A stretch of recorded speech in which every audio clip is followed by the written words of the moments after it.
Assalamualaikum warahmatullahi wabarakatuh. Kembali lagi bersama saya Miftahul Jannah, Letting 2018, Program Studi Teknik Pertanian, Fakultas Pertanian, Universitas Syah Kuala. Video ini saya buat untuk memenuhi tugas laboratorium elektronika dengan materi tentang jembatan Wheatstone dan gerbang logika. Langsung saja kita masuk ke materi pertama, yaitu jembatan Wheatstone. Jembatan Wheatstone merupakan suatu susunan rangkaian listrik untuk mengukur suatu tahanan yang tidak diketahui besarannya. Kegunaan dari jembatan Wheatstone adalah untuk mengukur nilai suatu hambatan dengan cara arus yang mengalir pada galvanometer sama dengan 0. Karena potensial ujung-ujungnya sama besar, sehingga dapat dirumuskan dengan perkalian silang. Untuk lebih jelasnya lagi, silahkan perhatikan soal berikut ini. Nah, diketahui nilai R1 sama dengan 3 ohm, R2 sama dengan 9 ohm, R3 sama dengan 6 ohm, dan R4 sama dengan 2 ohm. Untuk ketentuan dari jembatan Wheatstone itu sendiri, nilai R1 dikali R3 sama dengan R4 dikali R2, dan R5 bisa diabaikan saja. Untuk mencari nilai keluaran pada jembatan Wheatstone R1 dan R4 harus disediakan terlebih dahulu dengan nilai R1 sama dengan 3 ohm dan nilai R4 sama dengan 2 ohm. Jadi R seri 1 dan 4 adalah 5 ohm. Selanjutnya, serikan nilai R2 dan R3. R2 sama dengan 9 ohm ditambah dengan R3 sama dengan 6 ohm. Jadi R seri 2 dan 3 yaitu 15 ohm. Selanjutnya, R seri 1 dan 4 diparalelkan dengan R seri 2 dan 3 dengan rumus 1 per R paralel sama dengan 1 per R seri 1 dan 4 ditambah 1 per R seri 2 dan 3 menjadi sama dengan 1 per 5 ditambah 1 per 15 sama dengan 0,2 ditambah 0,07 sama dengan 0,27. Jadi R paralel adalah 3,704 ohm. Selanjutnya, materi tentang gerbang logika. Gerbang logika adalah sebuah entitas untuk melakukan pengolahan input-input yang berupa bilangan biner atau hanya terdapat dua kode bilangan biner, yaitu angka 1 dan 0.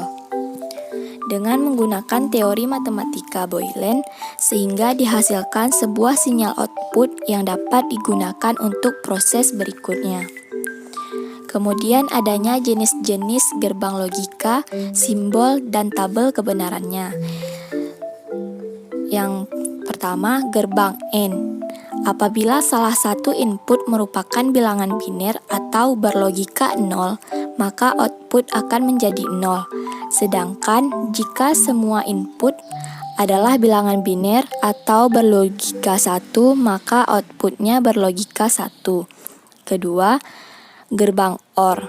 Apabila salah satu input merupakan bilangan biner atau berlogika 1, maka output akan menjadi 1. Sedangkan jika semua input adalah bilangan biner atau berlogika 0, maka outputnya akan berlogika 0. Ketiga, gerbang NOT.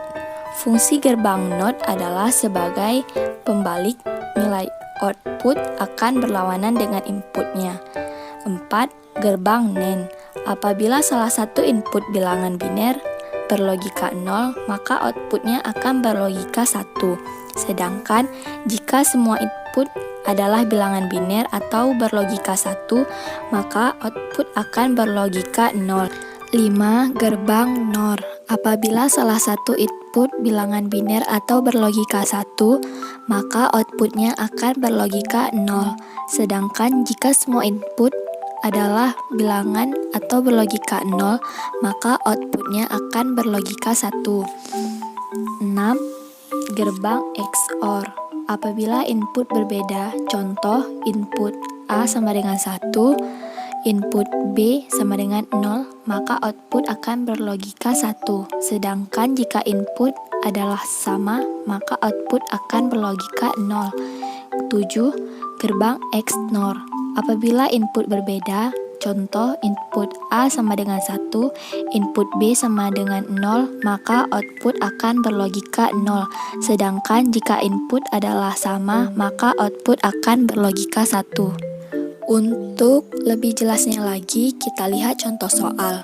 Berdasarkan contoh soal berikut ini, input yang diberikan adalah 3, yaitu A, B, dan C.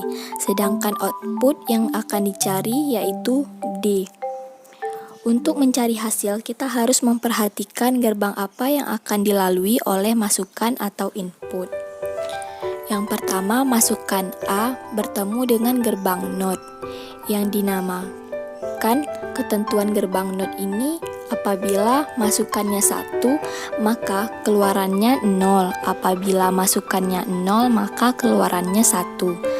Pada contoh soal, masukan input A adalah 1, maka keluarannya adalah 0, yang kita beri nama A aksen. Selanjutnya, masukkan pada gerbang N, yaitu A aksen dan B untuk ketentuan gerbang N, A dikali B. Jadi, nilai A adalah A aksen dan B tetap B. Karena nilai A aksen adalah 0 dan B adalah 0, maka keluarannya adalah 0.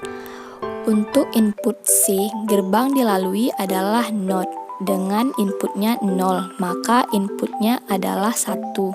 Dan yang terakhir adalah gerbang OR dengan inputnya B aksen dan C aksen.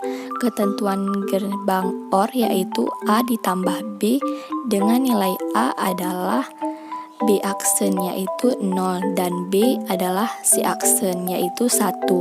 Maka nilai outputnya adalah 0 ditambah 1 sama dengan 1. Jadi D sama dengan 1. Mungkin sekian materi yang dapat saya sampaikan. Lebih dan kurang saya mohon maaf. Wassalamualaikum warahmatullahi wabarakatuh.